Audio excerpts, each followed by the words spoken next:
Bismillahirrahmanirrahim. Assalamualaikum warahmatullahi wabarakatuh. Waalaikumsalam warahmatullahi wabarakatuh.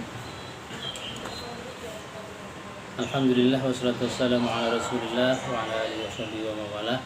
La haula wa la quwata illa billah, amma ba'd. Anak-anak kelas 11, kita berjumpa lagi lewat daring.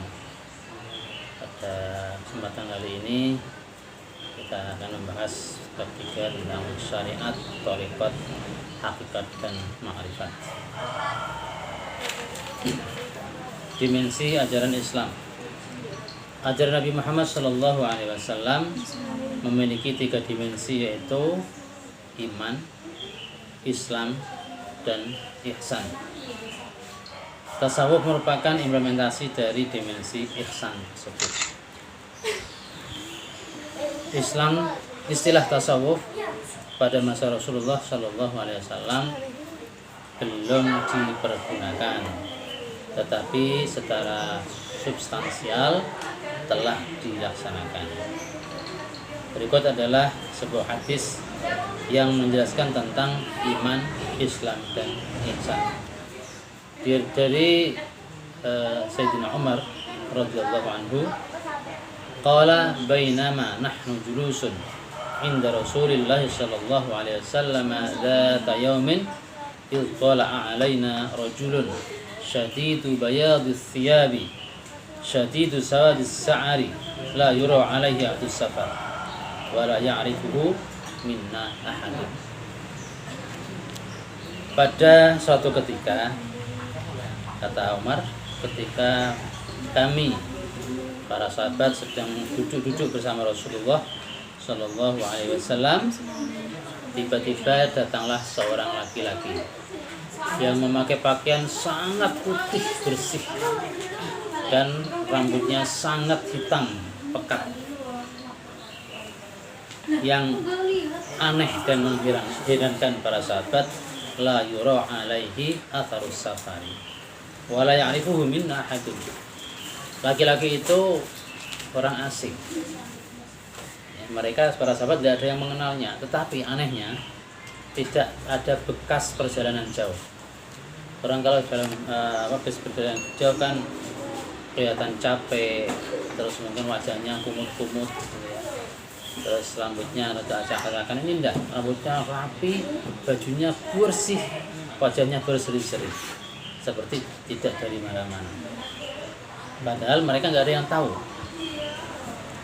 Hatta jalasa ila Nabi sallallahu alaihi wasallam wa asnada rukbatayhi ila rukbatayhi wa wada'a kaffayhi ala fakhidayhi. Mereka semakin heran, semakin penasaran. Laki-laki yang tidak dikenal oleh para sahabat ini, begitu masuk langsung duduk di hadapan Rasulullah sallallahu alaihi wasallam dan kedua lututnya ditempelkan ke lutut Rasulullah, dan kedua tangannya memegang paha Rasulullah sallallahu alaihi wasallam. Wa qala ya Muhammad akhbirni anil Islam. Setelah itu laki-laki tersebut memanggilnya ya Muhammad. Biasanya para sahabat memanggilnya ya Rasulullah, tapi orang ini ya Muhammad. Akhbirni anil Islam. Ceritakanlah kepadaku, jelaskanlah kepadaku tentang Islam. Maka Rasulullah SAW menjawab, al-Islamu an tasyhada la ilaha illallah wa anna Muhammad Rasulullah wa tuqimus shalah wa tu'tiyaz zakah wa tasuma Ramadan wa tahujjal baita in istata'ta ilaihi sabila. Rasul menjelaskan bahwa Islam itu pertama hendaknya engkau bersaksi, bersyahadat, berikrar bahwa tidak ada Tuhan selain Allah dan Muhammad adalah utusan Allah. Kemudian hendaknya engkau mendirikan sholat, menunaikan zakat, berpuasa di bulan Ramadan, dan haji ke Baitullah apabila engkau mampu melaksanakannya. Laki-laki tadi ini membuat lebih penasaran lagi para sahabat. Dia mengatakan, sodaqta, engkau benar ya Muhammad. Tanya dijawab malah membenarkan jawaban Rasulullah. Fa'ajibna lahu yas'aluhu yasuddiquhu. Kata Umar, maka kami pun para sahabat heran. Laki-laki ini bertanya kepada Rasulullah, setelah dijawab dia membenarkan jawaban Rasulullah. Kemudian laki-laki tadi berkata lagi, fa akhbirni 'anil iman. Selanjutnya jelaskanlah kepadaku tentang iman. Maka Rasulullah menjelaskan, an tu'mina billahi wa malaikatihi wa kutubihi wa rusulihi wal yaumil akhir wa tu'mina bil qadari khairihi wa syarrihi. Iman itu hendaknya engkau beriman kepada Allah, para malaikat, kitab-kitab Allah, para utusan Allah, beriman kepada hari akhir, dan iman kepada qadar, takdir yang baik maupun yang buruk. Laki-laki tadi menjawab lagi, sadaqta, engkau benar. Nah, kemudian yang ketiga, fa akhbirni 'anil ihsan. Jelaskanlah kepadaku tentang ihsan. Maka Rasulullah menjelaskan, an ta'budallaha ka'annaka tarahu fa in lam takun tarahu fa innahu yaraka. Ihsan itu hendaknya engkau beribadah kepada Allah seakan-akan engkau melihatnya. Ya, bila seorang ketika beribadah merasa melihat Allah, tentunya dia akan beribadah dengan khusyuk, berusaha untuk melaksanakan ibadah sebaik-baik mungkin. Fa illam takun tarahu fa innahu yaraka. Kalau kamu tidak bisa melihatnya, maka sesungguhnya Allah telah biasa melihatmu. Kemudian laki-laki tadi melanjutkan pertanyaannya, fa akhbirni 'anis sa'ah. Selanjutnya jelaskanlah kepadaku tentang hari kiamat. Apa jawab Rasulullah? Qala al-mal mas'ulu anha bi'alama minas sa'il. Orang yang ditanya tidak lebih tahu daripada yang bertanya. Artinya apa? Ya, yang bertanya maupun yang ditanya sama-sama tidak tahu kapan terjadinya hari kiamat. Qala fa akhbirni an amaratiha. Kalau begitu jelaskan kepadaku tentang tanda-tanda akan terjadinya hari kiamat. Maka Rasulullah menjelaskan, antalidal amatu rabbataha wa antaral khufatal uratal 'alata ri'a asy-sya'i yatatawaluna fil bunyan. Yaitu apabila seorang amat, seorang budak perempuan melahirkan majikannya. Yang pertama. Yang kedua, apabila kau lihat orang yang tadinya miskin, ya, miskin papa, nggak punya sandal, kalau jalan nggak pakai sandal, terus pakaiannya tidak lengkap, tidak bisa beli pakaian, pekerjaannya setiap hari mengembala kambing, tapi tiba-tiba dia menjadi orang kaya, mereka menjadi orang kaya raya, membangun gedung tinggi-tinggi. Nah, itu adalah apa jawab Rasulullah, bahwa tanda-tanda dekatnya hari kiamat itu yang pertama, apabila seorang budak perempuan melahirkan majikannya.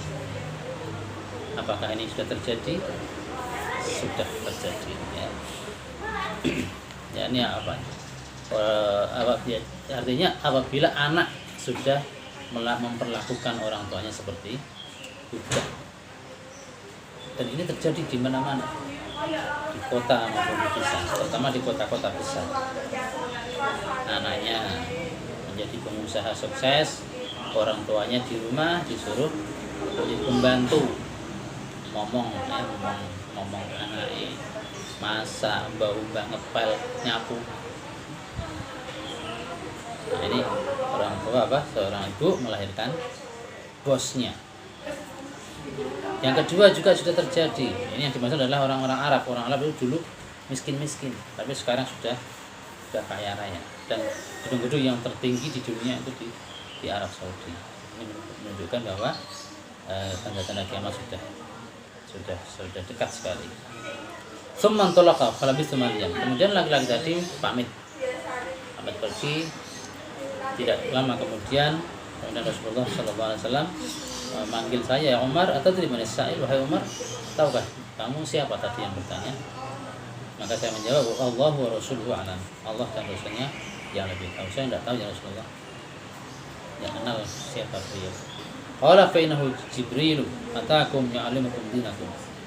Rasulullah menjelaskan bahwa laki-laki tadi adalah malaikat Jibril. Dia datang kepada kalian untuk mengajarkan kalian tentang agama kalian. Nah, itu tadi hadis yang agak panjang yang menjelaskan 3 dimensi, yaitu dimensi Islam, dimensi iman, dan ihsan. Pada perkembangan selanjutnya, dimensi Islam yang mengandung unsur syahadat, sholat, zakat, puasa, dan haji, melahirkan ilmu syariat yang dikenal dengan ilmu fikih. Dari dimensi iman yang mengandung unsur iman kepada Allah, para malaikat, kitab-kitab Allah, para rasul, hari kiamat, dan iman kepada takdirnya, melahirkan ilmu kalam atau teologi Islam. Dan dimensi ihsan pada gilirannya melahirkan ilmu tasawuf. Tasawuf sebagaimana yang dijelaskan oleh Muhammad Amin Qurdi adalah ilmu untuk mengetahui keadaan jiwa baik ataupun buruk, kemudian bertekad untuk mensucikan jiwa tersebut dari sifat-sifat buruk dan diisi dengan sifat-sifat yang baik, serta berusaha merambah jalan atau menampaki jalan suluk untuk berada dekat di sisi Allah Subhanahu wa taala. Maka tasawuf adalah jalan yang tepat untuk mencapai keadaan jiwa yang bersih sehingga dapat menghadap Allah Subhanahu wa taala. Sebagaimana firman Allah, A'udzu billahi minasyaitonir rajim, yauma la yanfa'u malu wala banun illa man atallaha biqalbin salim. Yaitu di hari harta dan anak-anak laki-laki tidak berguna kecuali orang-orang yang menghadap Allah dengan hati yang bersih. Demikian pembelajaran pada kesempatan yang kali ini, semoga bermanfaat dan semoga kita dan kalian semuanya anak kelas 11 senantiasa mendapatkan bimbingan dari Allah Subhanahu wa taala untuk mendapatkan tiga dimensi Islam, yakni iman yang kuat, Islam yang benar dan lurus, dan ihsan yang sempurna. Demikian, ya, mohon maaf, akhir kalam, wallahul muwaffiq ila aqwamit thoriq. Wassalamualaikum warahmatullahi wabarakatuh. Waalaikumsalam warahmatullahi wabarakatuh.